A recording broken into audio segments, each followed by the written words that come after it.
the webinar, and thank you guys for coming for the webinar, even though it's like a Friday night and some of you guys have school or some of you guys aren't in school yet. But anyways, this webinar is going to be about deciding which service projects to keep and how to motivate members for service projects. So how it's going to work is they're kind of two different topics that we really want to cover, because we felt like it was very good topics for like end of the year / beginning of the term for upcoming people who want to run for board. So basically, we're going to split this webinar into kind of two parts. We're going to switch topics like partway through. So the first topic we're going to go over is deciding which service projects to keep.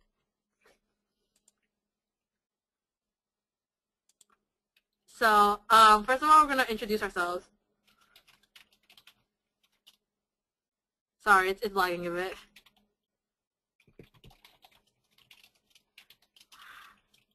All right. So if you guys didn't know, my name is Leon Chung, and I'm the District Service Chair. I'm from UC Davis. And if you guys have any questions, you can email me right there on the PowerPoint, service@cnhcirclek.org.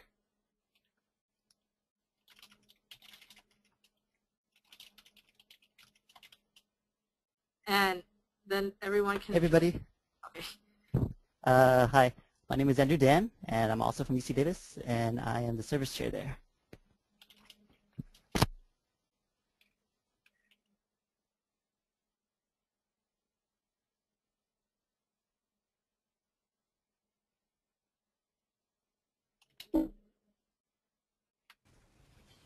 Hi, my name is Luke Tanaka, and I'm the Vice President of Service from University of Nevada, Reno.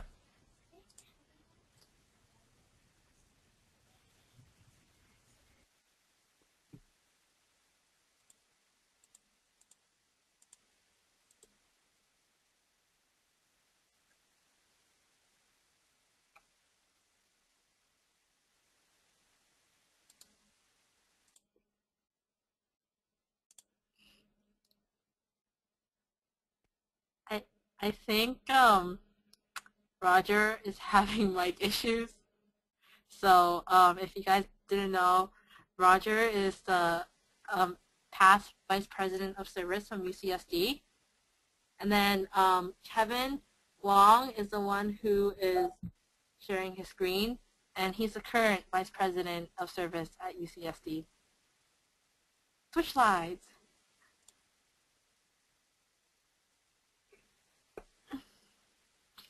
Okay, so by going over how to decide which service projects to keep, first of all, what we're going to do is we're going to talk about what makes a good service project, because how else would you really know if your service, or how to evaluate your service project if you don't know if it's good or bad. So the first thing you should know is your service project should always be really spirited. People should be enthusiastic to go to the service event. If you have a good amount of attendance, doesn't necessarily mean that you need like 50 people at a service event.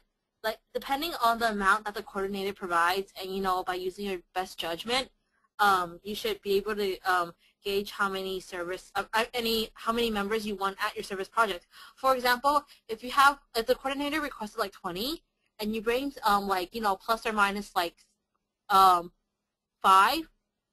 that should be a good range for it. And if there's like a regular attendance to the service project, if it's a continuous service project, then it's a pretty good project.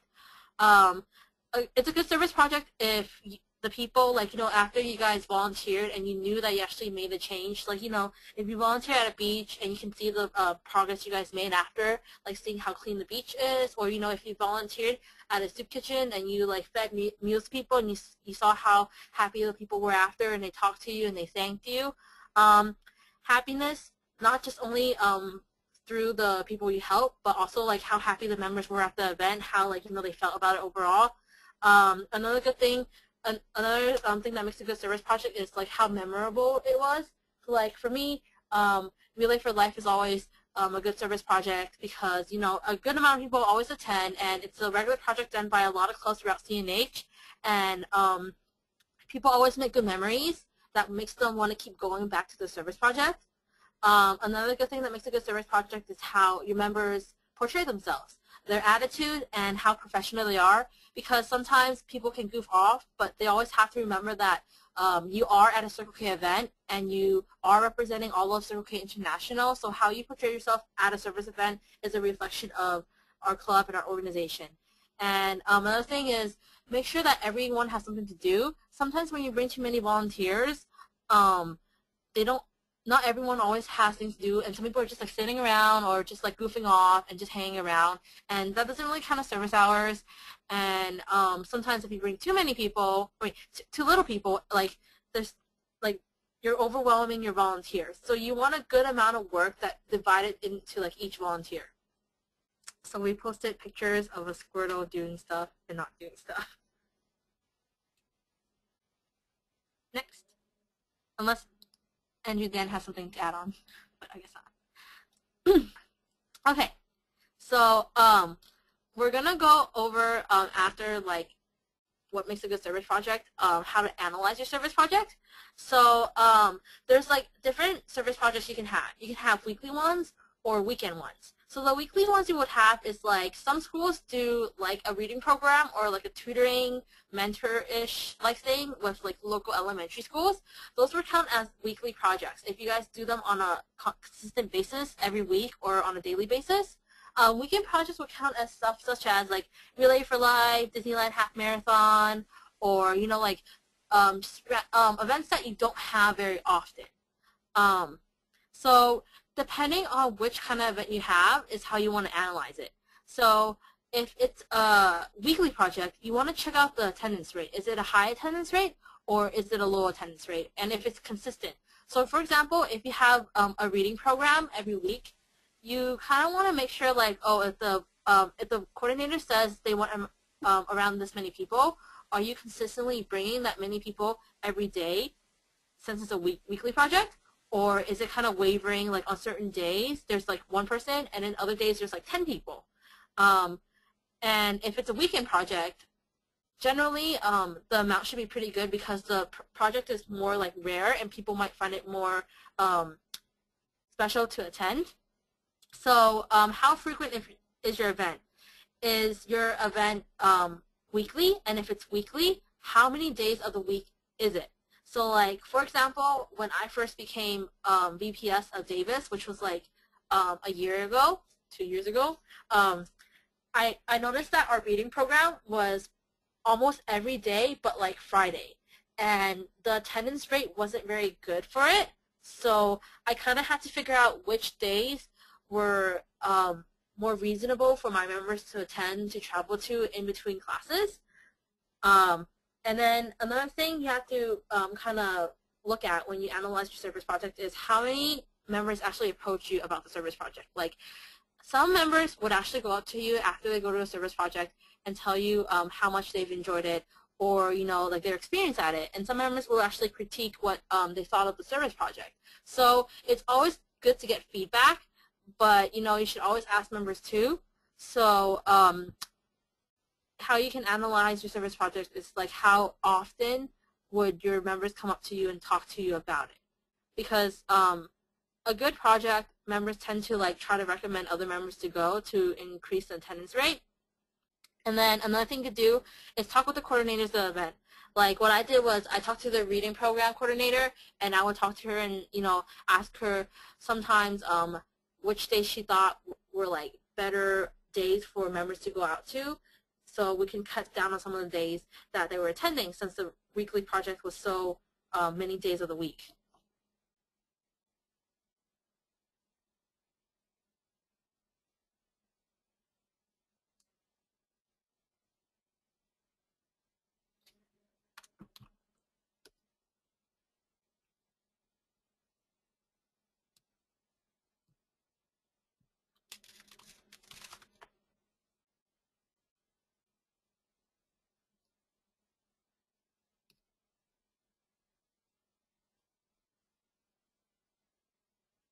Hello, this is Andrew. So you want to know what makes a good service project. Well, evaluating service projects with your members is very crucial because it allows you to gauge the service project from the members' perspective. So one method to get information from your members is just by simply talking to them. You know, after an event, discuss the pros and cons. Ask what aspects they enjoyed and which aspects they didn't like. If you travel to the service project with a car or any other modes of transportation, that's probably the perfect time to ask them about their opinions about the service project, because it's still fresh in their mind, and so they are probably more willing to spill out what they thought about the service project. And this also gives you a chance to talk to your members and build and strengthen bonds between one another. So that's always a plus.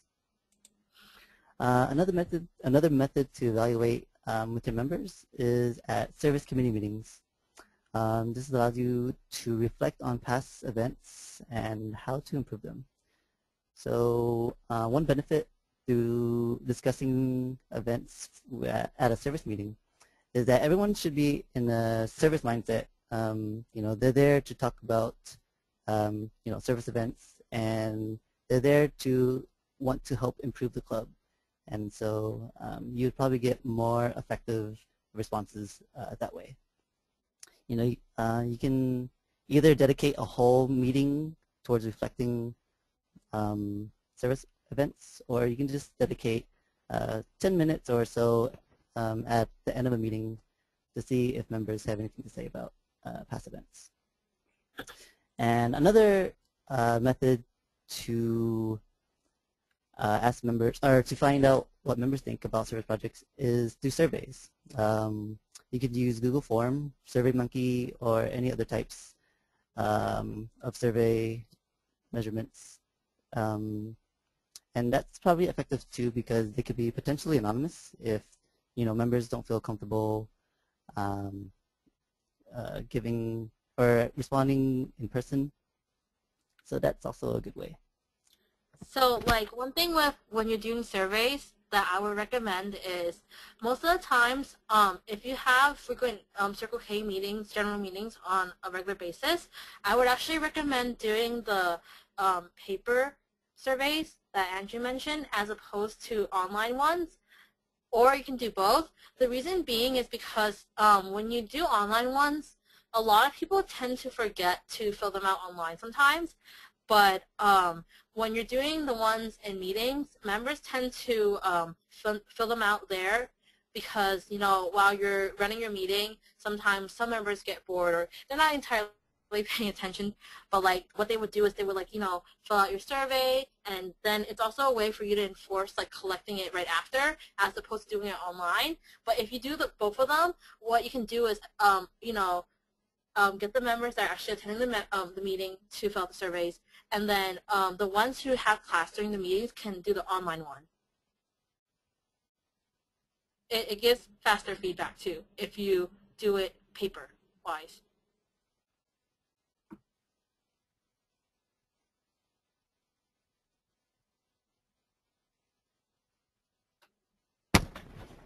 So this is an example of a survey that I made through Google Form.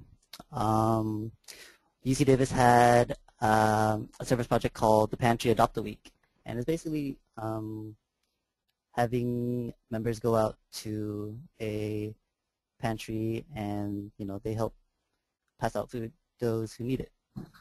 And so I had set up the event, and after the week was over, I sent out an email to the volunteers, and I asked them if they could fill out a short survey. This is the survey I used. It was really short because I didn't want to intimidate the volunteers with a long survey. I know that everyone doesn't really like to fill out surveys, and so 3 questions, 4 or 5 is good enough for them to give feedback. And sometimes that's all what you really need. The questions I asked is, how did you did you enjoy the event or did you dislike it? And I did it on a 1 to 10 scale. I asked if they wanted to see another the pantry event in the future, or if they wanted to, or if they would recommend this event to others. And then also I had a box where they could write an open-ended response. So yeah.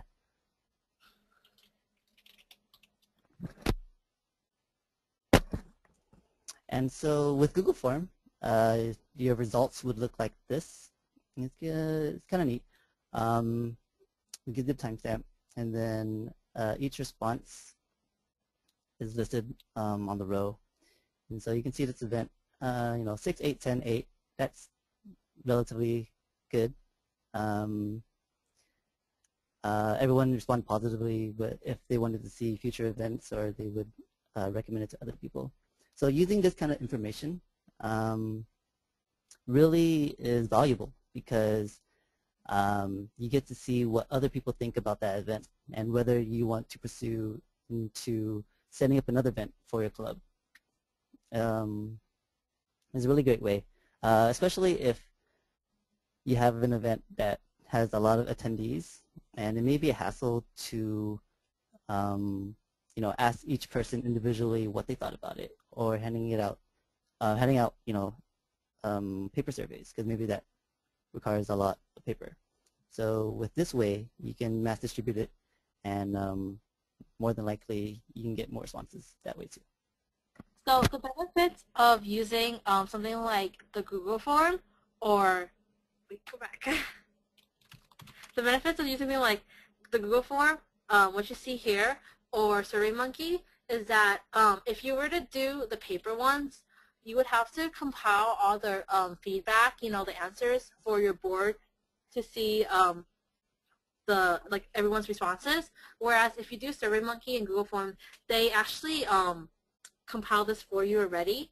And if you were to use SurveyMonkeys, they actually give you a wide variety of what kind of survey you want to create, and you can do multiple choice, rankings, and explanations, and just a bunch of combination of different complicated things. So those are the pros and cons of what you can use to evaluate your service projects.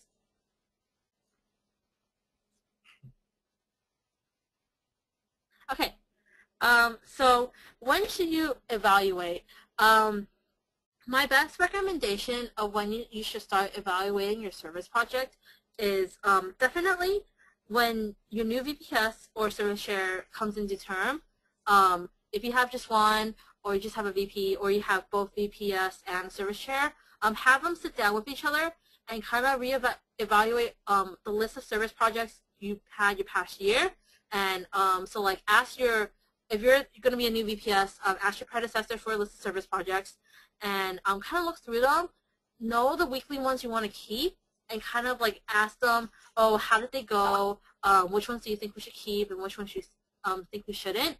The beginning of the term is always a good time, because it's when everyone's still new, the board is kind of new, and it's kind of their time to trial and error with the service projects. And it's their time to really learn what they should keep in preparation for fall quarter, when you really should step up your game for all the events you have.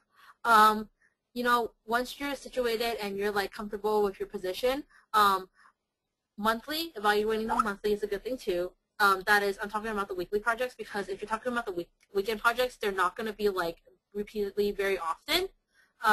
If you're in the semester or quarter system and you don't want to do it on such a frequent basis, you can do it once a quarter or once a semester, at the end of fall quarter or the end of fall semester. I think that's what you would call it. That would be a good time too. So the next time you have tabling, stuff like that, you would have a bunch of new service projects you can offer. Or bi-monthly is another good idea. But definitely, I would always recommend, if you're a new officer, do it at the beginning of your term, because that's the best time when you should establish a good basis for the rest of the year.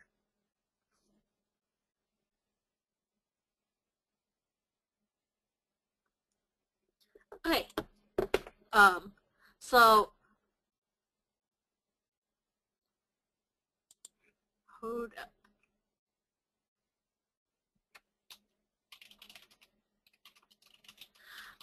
So what we're going to do right now is we're going to kind of switch gears and talk about how to keep members motivated for service.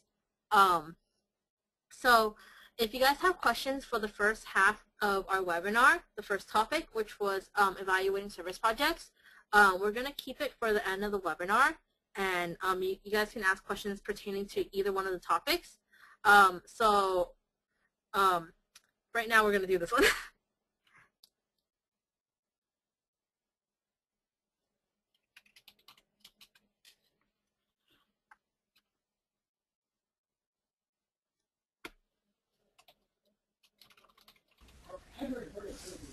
Hi guys, it's Luke. So as many of you know, towards the end of the year, the attendance for many service projects can kind of tail off as people are getting ready for finals. They're ready for summer vacation, that kind of thing. So another big part of being in the service aspect of Circle K is to keep members motivated to go to service events. And one of the ways to do that is by advertising events in unique and kind of interesting ways. So you don't want to go up there and present in a boring way. So you want to be energetic and creative. And then one of the best ways to do that is to have a skit or an interactive presentation where you can get the audience kind of going and get them excited about the project that's coming up. Another way to do that is to have a representative from one of the organizations you're working with. For example, we worked with the Girl Scouts over summer at Reno, and so we had one of the coordinators for the Girl Scouts in our area come in and kind of give a brief discussion. We also had another individual come in and give an explanation on kind of abuse and that sort of thing as we were doing a fundraiser and a canned good collection for one of the local organizations in town. So that's one way to do it. Another way to do it is to have general members come up and talk about the events and the experiences that they've had previously, because you don't want to have the same person presenting over and over each week. One of the best things you can do is have someone that's kind of new to the club and very passionate about an event go up there and speak about it. Another thing, too, is that after you go to a service project, sometimes it can seem like you haven't made that big of an impact. There's not been that big of a difference from your work because you're there for such a brief time, that kind of thing. And oftentimes, these organizations around the holidays, or even after you've come and done a great job, will send out thank you letters. And so one other thing you can do is bring them in and show them to the people at your general meeting, kind of read them aloud, so that they know that the organizations also care about what you have done for them.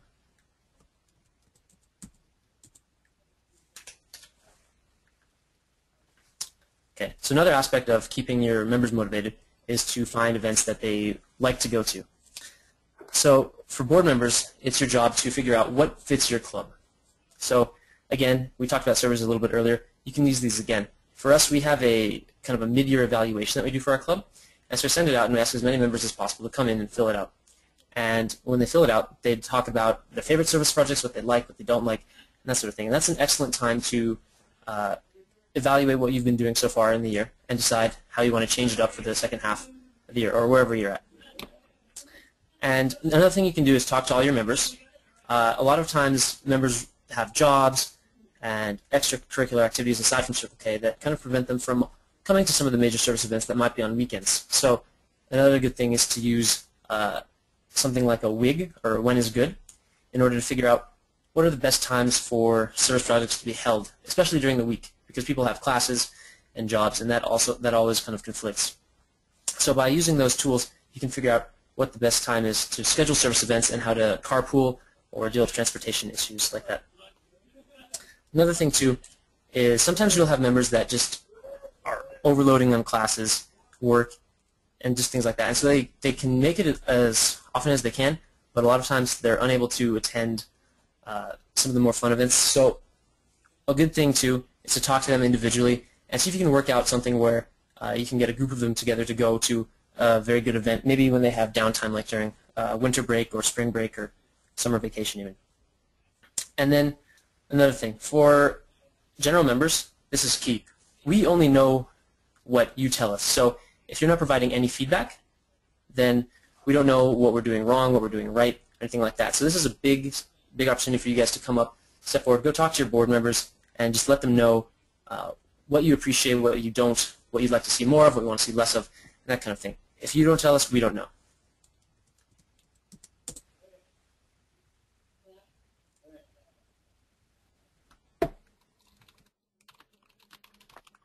Hi everyone, Roger here. So what I'm going to talk about is there's always that one. What I'm going to talk about is how to make members feel more feel like they really want to go to the service projects. Everyone wants to go to a fun service project, right? And then it's what makes the members keep coming back.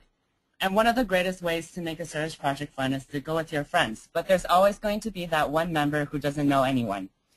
Doing service with friends is so much fun, but if that one new member isn't given the chance to meet someone new, they might not have such a great experience.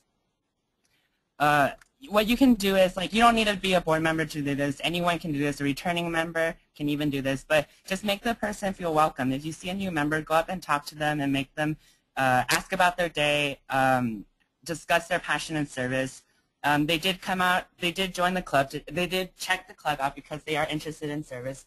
You can always like use the same old questions like, oh, what major are you, or where are you from? But that gets old. That gets old pretty fast. So if you want, you can always just come up with some questions beforehand to find some common ground. Like you can ask them like, oh, what are your favorite TV shows, or what movies have you watched recently? These things can make them feel welcome. I mean, just like imagine yourself in their position. You wouldn't want to be there by yourself, not knowing anyone, and just doing service by yourself. I mean, like, service is great, but then there are some boring parts, and it's always good to have someone there to talk with you, make you feel welcome, like make you feel a part of the group, make you feel a part of Circle K. Next, please. And then one way to also encourage members to come out to more service projects is to create incentives. You can always remind members about the member recognition programs. I mean, you do need a certain amount of hours to reach a certain status on our MRP level. And then one way to encourage members to reach an MRP level is to create a competition. If you have a family system, you can do a family competition where members from different families go out to service projects, and you can tally up to see which family has the most members at the most service projects. Or you can also have, like, at the end of the quarter, or at the end of the semester, you can do a MRP party where people who have reached different levels in the MRP system get different rewards, or they get certain perks in the party. You can have incentives for going out to service projects. So like maybe like say like if you have a big service project coming out, you can be like, oh, if you go to this service project, I'll bring you guys breakfast, or come to the next GBM, and if you went to this service project, you'll get brownies, something like that. Something that makes the members feel appreciated, and then like let them know that you're grateful for them, that you're grateful that they came out to do service with Circle K. You can offer the opportunity to go out to eat after an event. It doesn't have to be eating as well. It could just be a social. You can have a after social. Like you can go get food. You can go shopping at the mall, or you can maybe find like a nearby ice rink and go ice skating. Pretty much just prolong the time you guys spend together. If you guys end the event with something really fun, it's bound to make the service project even more memorable. And then also, another great way is you can find events or organizations that offer free swag. So sometimes, like at marathons, they'll give all the volunteers free T-shirts, or there might be food, like for lunch and breakfast. I mean, that's always really good. All the members always love that whenever they go to a service project. So, of course, you're not limited to just doing these things. You can always come up with your ideas on how to encourage people to go to service projects. Yeah, that's it.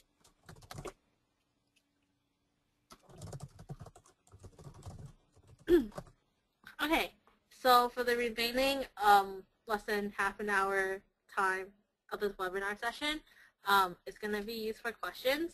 So if you guys have any questions, you guys can ask them out, and they could be pertaining to both those topics that we covered tonight, or if you guys have any dying questions from our last webinar, which is how to plan a service project or how to plan a small-scale service project, that can be something you can ask too. And since we're the service committee, if you guys have any questions about any service things overall, we'll also be happy to answer those questions.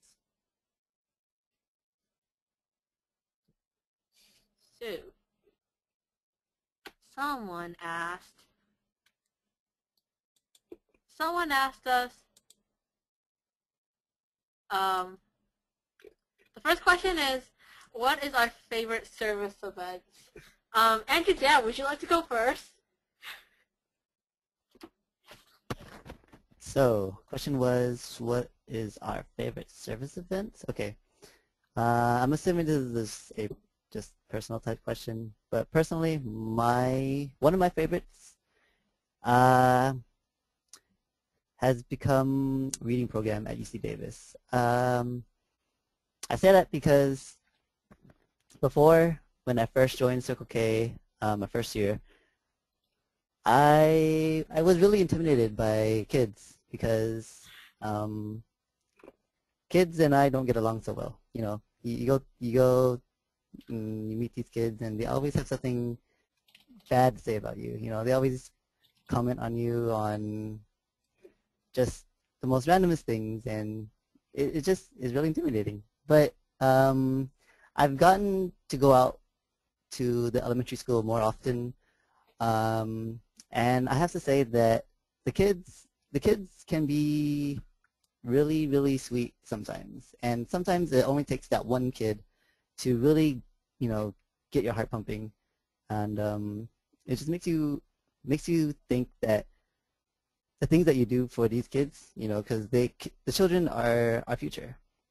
And it feels really nice to know that you're helping them out and you want to see the great potential that they could be. So that's one of my favorites. So for me, my favorite event would be we have a community meals night or a chow night where you basically serve food to underprivileged people in the Davis community. And I really like that event because a lot of serial killers come out to it, and it's an event where you're actively working and doing something. And plus, it's food. I like to eat, so it's nice to stare at the food. But it's just a really great feeling because sometimes when you're serving food to the people, they actually tell you stories, and they will ask you how your day is, and you will learn their life story, and you can talk about your day too.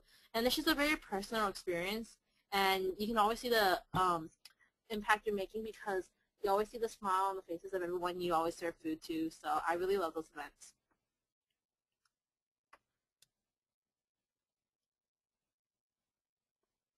Okay, so we're gonna do the next question, which is, do you think there should be multiple events in a day, or should we focus on a single event? Hold on, please.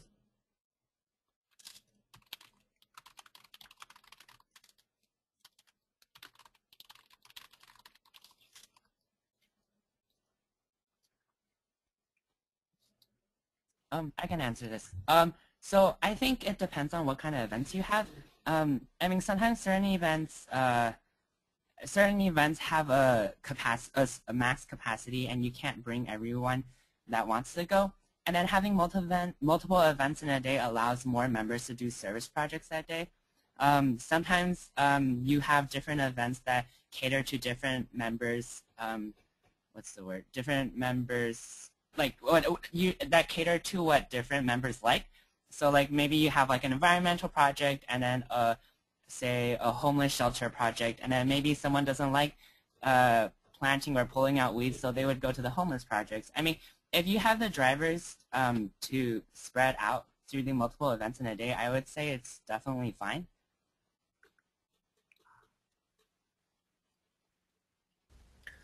I'd just like to add on that it really depends on your own club. Some clubs are capable of having multiple service projects in a day because they have the manpower to do it. Other ones that are kind of on the smaller side, then you should maybe focus on just one. It really just depends on how your club is standing at that time. Oh, and also let me add on to that.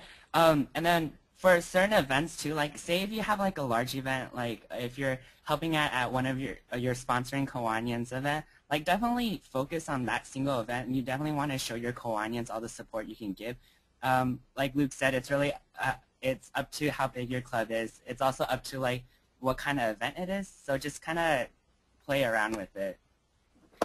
I agree with Roger. Like, you should prioritize your events because if you have a service project for your Kiwanians, like a chili cook-off, a pancake breakfast, or a crab feed, definitely always prioritize their events or try to, set it so it's just their event on that day because your Kiwanians are the ones that are always there for you. They're sponsoring for you and your members to go to DCON and FTC. So whatever they need should come first. But like Luke said, if your club can handle that many people, certain clubs can, then you can do multiple events in one day. But you also have to take into consideration that we are all students too, and some of us have homeworks. So sometimes as a person setting up the events, you need to know the limits of like a student or your members, because some members don't know their limits. Like they will keep going to every service project unless there isn't one. And like what I learned from being VPS is sometimes you just have to like set it so like there's one project a day, so they won't be going to back to back. Because you also have to take into consideration some people might be tired, but they still want to go, and accidents could occur. But definitely, if it's the beginning of your term, you can do trial and error and try multiple events in one day and see how it goes.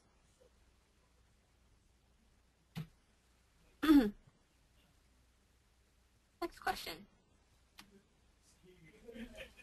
Do you have any ideas or techniques on how to approach organizations about doing service?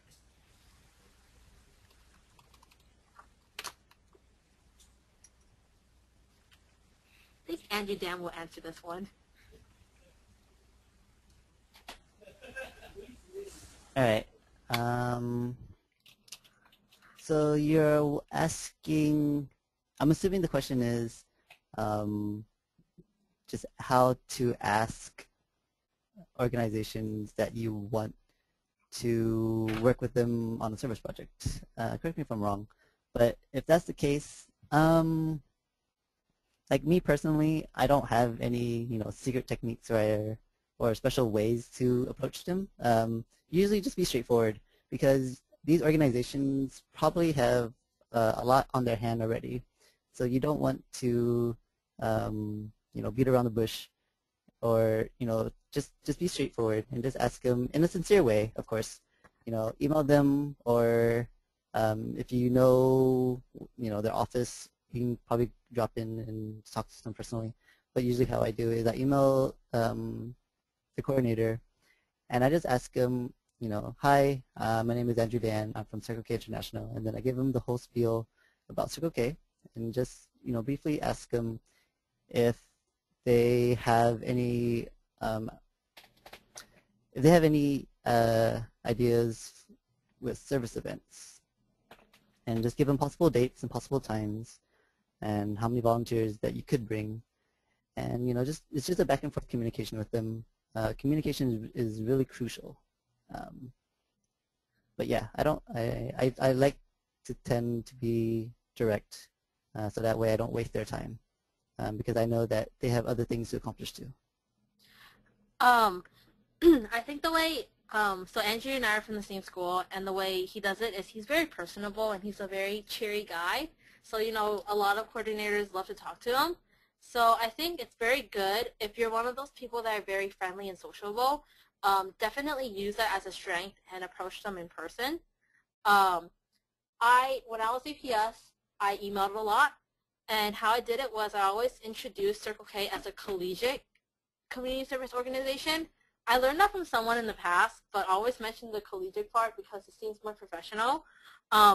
Definitely always mention Kiwanis, because Kiwanis has a good reputation too, and they're actually more famous than we are. We are actually kind of lesser known than Key Club and Kiwanis sometimes, so when you're approaching a coordinator, you can be like, oh, hello, my name is Leon Chung, and I'm blah, blah, blah of this school. I'm from Circle K, and it's a collegiate community service organization.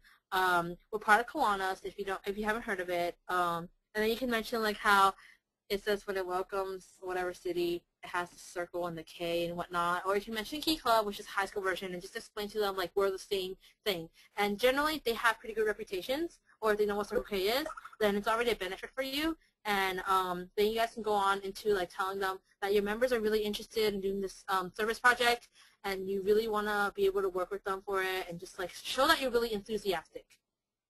Enthusiasm always works.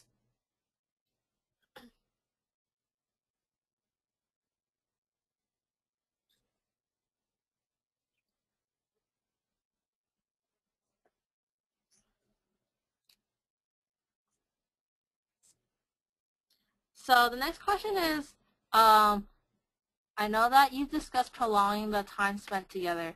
Do you have any other ideas that do not cost anything?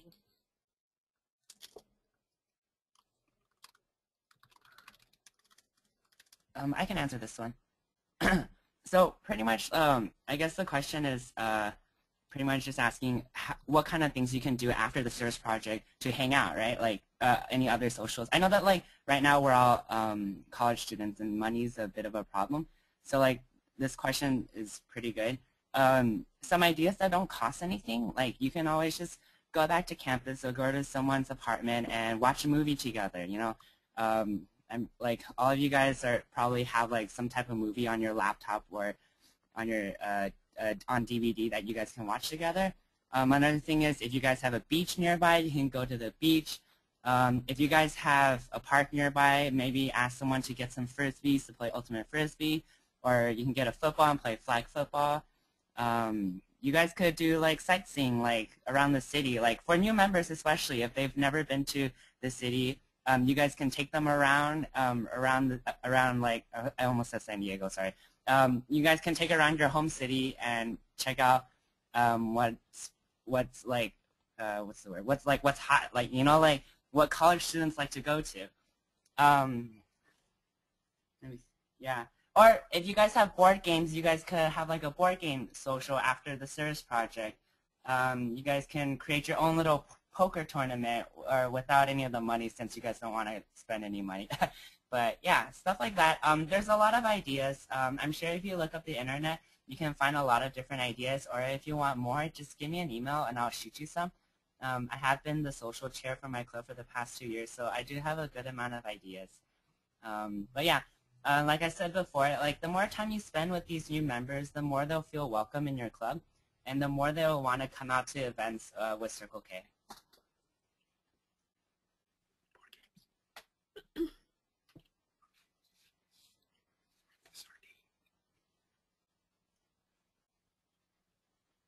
So the next question is, can you recommend any club-hosted hands-on projects to do whenever you can't find any local projects through other organizations? Okay, so I can answer this one. If any of the other service committee members want to add on after, that would be good too. Definitely craft projects are ones that you can always do. The most famous one that Circle Kers probably do is PTP dolls. I don't really know how to describe them, but like a gingerbread man looking doll. Like imagine a gingerbread man, but like 10 times bigger and white and stuffed. And another thing that Circle Kers do a lot is fleece blankets. But I would actually recommend the PTP doll project more because the fleece blankets, you can't make too many of them and they can be quite costly. So imagine if you were to donate like 20 of them to a school, you would have to spend a good amount of money, like at least 100 to make them, unless you can find the fleece for very cheap. But the PTP dolls is actually a pretty efficient and cheap project to do, and it could take quite amount of time if the members put enough heart into like sewing it. So I know that when I was first a Circle K-er, what the president back then did was she set up a Kiwanis Family Day where Builders Club, Key Clubbers, and Kiwanis and our Circle K all got together to make PTP dolls, and we all like did them very nicely. We all took like we were very careful when we traced it and sewed it. So it actually took us like a couple hours to make one. I thought it would take me a lot really quick, but yeah. Another good project you can do is any of the craft projects you have seen at our district service projects, which is like making the little wobbly heads or making hand warmies, or you know pop-up books, bookmarks, aprons. If you and just basically any craft projects you can search up for holidays or whatnot. So those are the hands-on projects I would generally recommend. Otherwise, most service projects you generally have to go through a coordinator. But if you have any specific ideas that you want to kind of translate into a hands-on project specifically for a club, you can email me and we can try to plan something together because I would love to help you out. But yeah. If any of the other service committee members have ideas, you guys can add on to. Sometimes you can also make letters and cards for children in hospitals or for the military overseas. I've done those before with my club. Oh, writing letters is another good one too. There's different organizations that you can write letters with.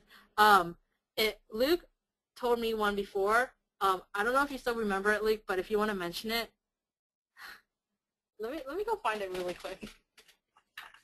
Oh, there's the organization you're thinking of is The World Needs More Love Letters. It's if any of you watch TED Talks, they have a TED Talk on there which kind of briefly explains what they do. Basically, your club can sign up and you have to do a commitment of I think about 10 letters a month, and then what you can do is this organization will send you the name and the address of someone who's kind of in need. They've lost a loved one recently, or a loved one has just come back from a deployment overseas and they're suffering from PTSD, or they're having trouble connecting, something like that. And then you write them, and it's kind of a little bit generic. You make it heartfelt, but you don't, do any personal details or anything like that. But that's something that you can do. And again, if you have a larger club, you can sign up for more letters, that kind of thing. They have special projects that they do during the holiday season as well.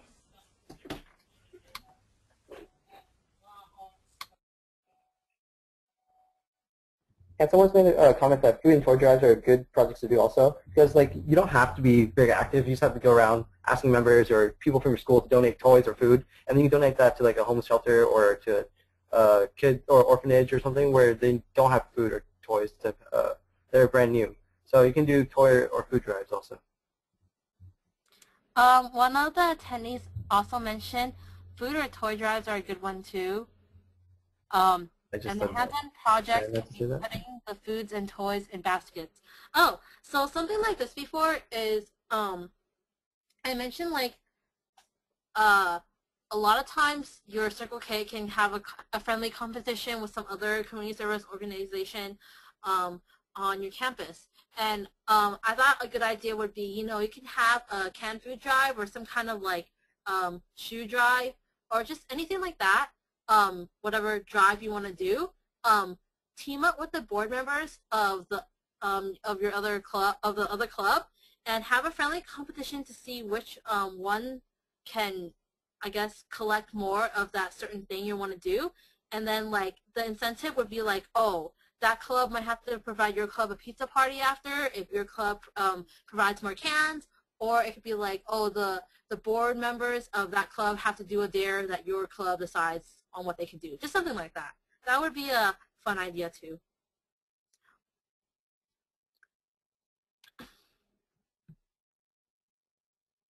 Okay. Next question. So the next question is, how many service projects a week is advisable for a club with an average membership of 50?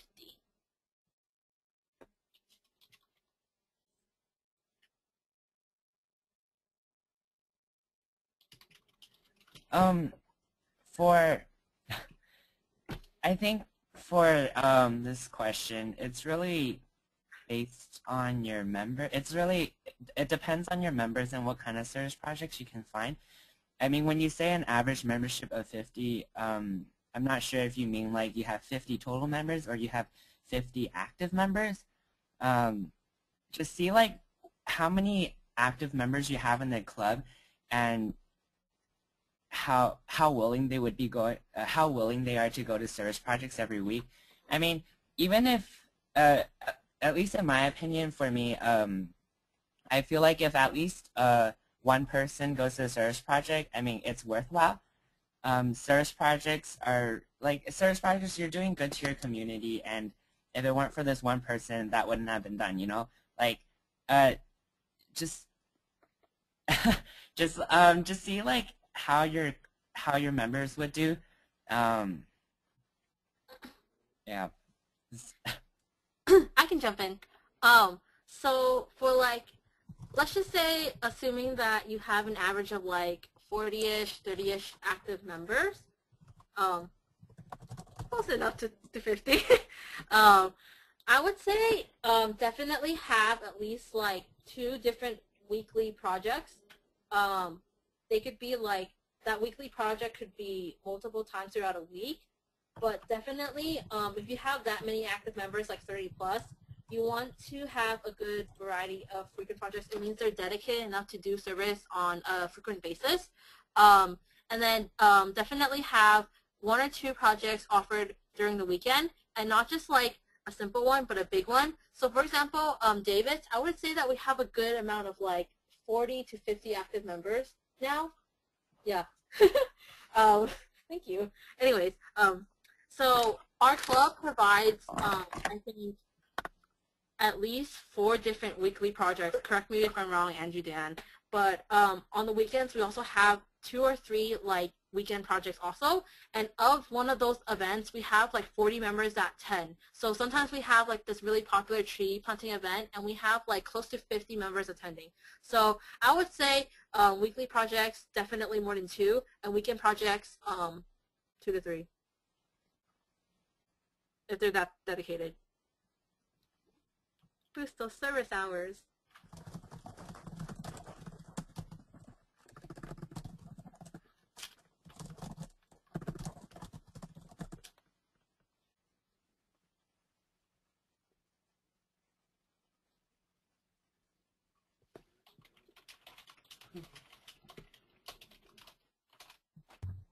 Are there any more questions? You can submit to the question box and I will post it onto your screens. So if you have any more questions, please ask them now. Thank you.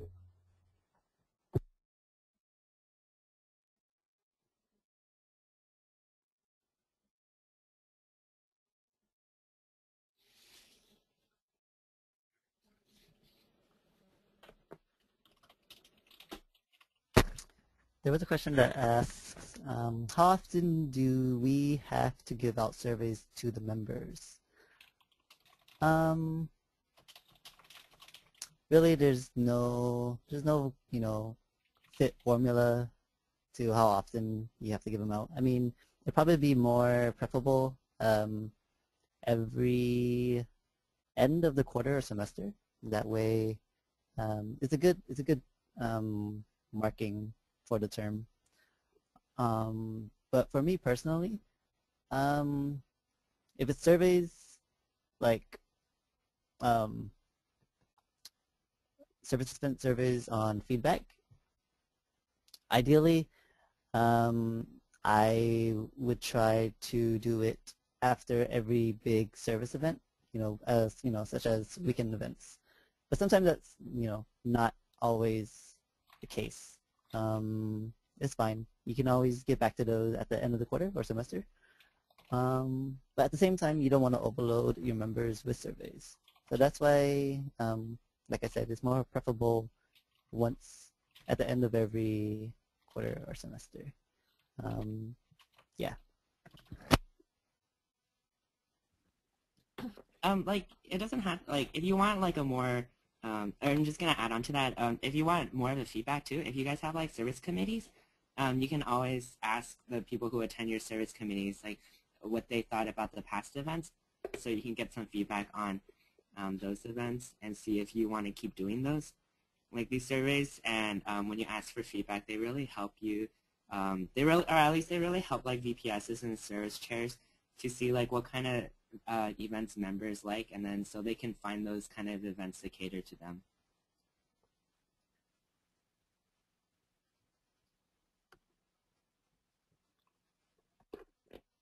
Does anyone have any last minute questions?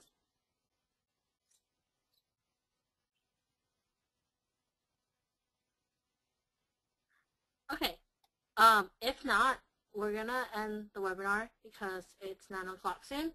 But just to let you guys know that the webinar PowerPoint and the recording of this webinar is actually available on JCloud, archived at our District Tech Chair Chung made. So you guys can access that through the CNH website. But if you guys have any questions for us privately, or just anything you want to know specifically, just you can email us. But otherwise, it's definitely on the website. Kevin, could you switch to the PowerPoint slide of our emails too? So we'll show our emails once again, but the people that we're talking tonight, they're listed there. Or even if you have any questions in general, you can always ask any members of the District Service Committee. And yeah.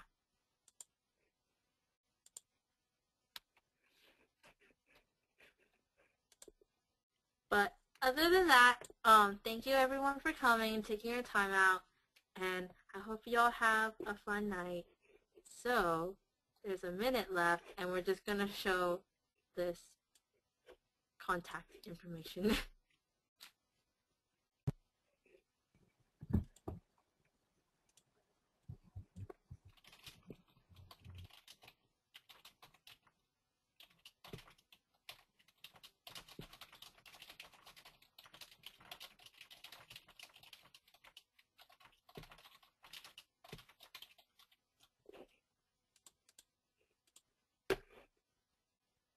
it's 9 o'clock. Bye, everyone.